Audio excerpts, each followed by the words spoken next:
Netcasts you love. From people you trust. This is Twit.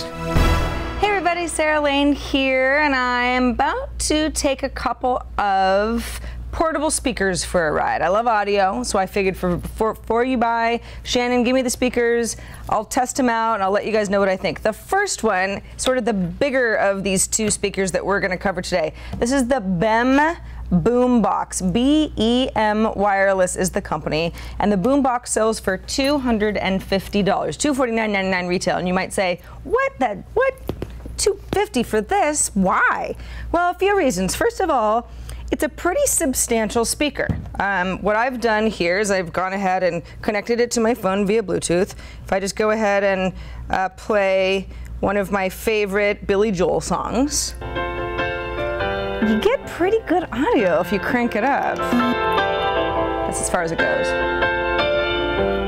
All right, so you get the idea. So it works very well via Bluetooth. What's nice is you have the option of, once it's turned on, this is, you got a little battery inside, so it's all charged up. You can plug it in to charge it, just via regular DC jack, or you've got your auxiliary in or out. So you've got some options, but the whole idea is pretty much to have it portable. Bring it to a picnic with you, or outside, or on your friend's yacht. I don't know, whatever. You've got your nice controls up top here. You've got your play, pause, up and down volume. It's very, very simple. What I have noticed, and maybe it's just because I'm very sensitive to these things because I have an iPhone, is lots of smudgy fingerprints up top. You've got this nice sort of chrome thing going on, but it does tend to look pretty fingerprinty and smudgy pretty quickly. If that bothers you, something to think about.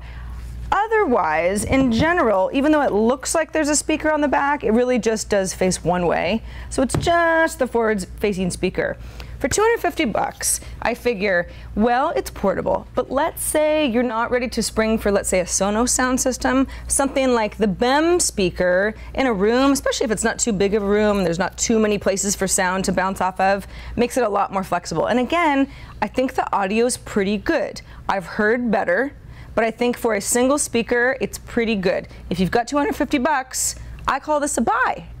Now, let's move on to another version of a Bluetooth/wireless speaker. This is called the Lyrix Duo. This retails for $50. And what you've got here is you've got a little speaker here, plus a little receiver, so you can actually control the speaker from farther away if for whatever reason you don't want it all in one place.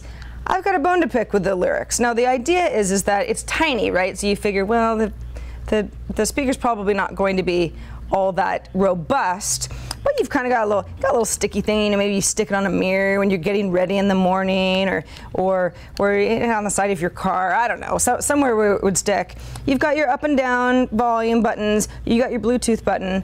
I'm telling you, I tried long and hard to get this thing to pair with my phone. Now at first I thought, hey, maybe because I'm trying too many Bluetooth things in one place, that's the problem.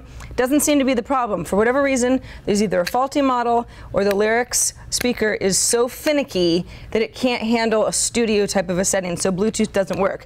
Now, if I go ahead and connect it to my phone, hardwire it, let's go back to Billy Joel here, it'll work. Might as well be the one. So it works. First of all, this is not what it's designed for, so that's not worth $50. Also, I just had that turned up all the way. Now I know it's sometimes hard to translate over video, but not loud. So you couldn't be, if you're right next to the speaker, even if it was working via Bluetooth correctly, it would be fine, but even across the room, it wouldn't be good enough. I don't think that this is worth buying at all, even if the Bluetooth was working. It's just not powerful enough to make a lot of sense, considering that it's not really that tiny. So for $50, I'm saying do not buy for the Lyrix Duo. We've got to buy for the BEM Boombox. Again, $250, so that's not chump change. That's quite an investment, but if you're looking for that single speaker that's really versatile, you can take it anywhere, I think this is a good bet. Lyrix Duo, I'm gonna have to pass. Thing doesn't work well, and even if it did, not powerful enough. And that's all I have to say about audio for this edition of Before You Buy.